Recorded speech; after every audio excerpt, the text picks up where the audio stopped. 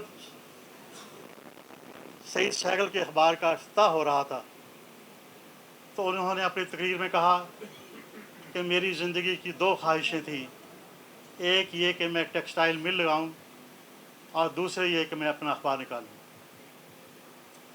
تو فیصل آباد لائل پور کے ایک ایڈیٹر تھے خلیق قریشی صاحب, میاں محمد خالد صاحب نے میری کتاب پہ تبصرہ کرتے ہوئے ان کا بڑے اچھے الفاظ میں ذکر کیا ہے. تو خلیق قریشی صاحب اپنی نشست سے اٹھے اور انہوں نے کہا کہ میاں صاحب میری بات سن لیجئے, آپ نے اپنی خواہشات کی ترتیب صحیح رکھی ہے, درست رکھی ہے کہ آپ نے پہلے مل لگائی اور بعد میں اخبار نکالنے کا سوچ رہے ہیں. اگر اخبار پہلے نکال لیا ہوتا تو مل لگنے کی نوبت نہ آتی. پاکستان میں بھی کئی صنعتکاروں نے, کئی تاجروں نے, کئی مافیا والوں نے اخبار نکالے اور نکالتے جا رہے ہیں. لیکن مجیب الرحمان شامی صاحب نے ایک تقریب میں کہا تھا کہ ہم اس نسل کے آخری نمائندے ہیں جہاں کوئی کارکن صحافی کسی اخبار میں 5-10 سال 15 سال کام کرنے کے بعد کچھ اپنی پس انداز کی ہوئی رقم اور کچھ دوستوں سے ادھار قرض لے کے کوئی اخبار نکالنے کا منصوبہ بنا سکے. آج کے بعد جب وہ تقریر کر رہے تھے یہ نسل ختم ہو جائے گی, اور پھر اخبار کن کے ہوں گے؟ اخبار ہوں گے سکولوں اور کالجوں اور یونیورسٹی چلانے والوں کے, اور بڑی بڑی کارخانے بناسپتی گھی بیچنے والے اور خریدنے والے ان کے ہوں گے. وہ اخبار جو الطاف حسن قریشی صاحب نکالتے تھے, جو حمید نظامی صاحب نکالتے تھے, جو مجید نظامی صاحب نکالتے تھے, جو آغا شورش کاشمیری نکالتے تھے, اب وہ اخبار آپ کو دیکھنے کو نہیں ملیں گے. کاش کاش اے کاش ہمارے حکمران اتنے فراخ دل ہوتے کہ وہ جن راستوں سے چل کے, جن سیڑھیوں سے گزر کے اقتدار کے ایوانوں تک پہنچتے ہیں, وہ سب سے پہلے وہ روشنی, وہ دروازے, وہ کھڑکیاں بند کرتے ہیں جن سے تازہ ہوا کا کوئی جھونکا آ سکتا ہے. میں آپ کا مزید وقت نہیں لینا چاہتا, لیکن آخر میں آغا شورش کاشمیری صاحب کی ایک نظم آپ کی نظر کرنا چاہتا ہوں. آغا صاحب نے فرمایا ہم اہل قلم کیا ہیں,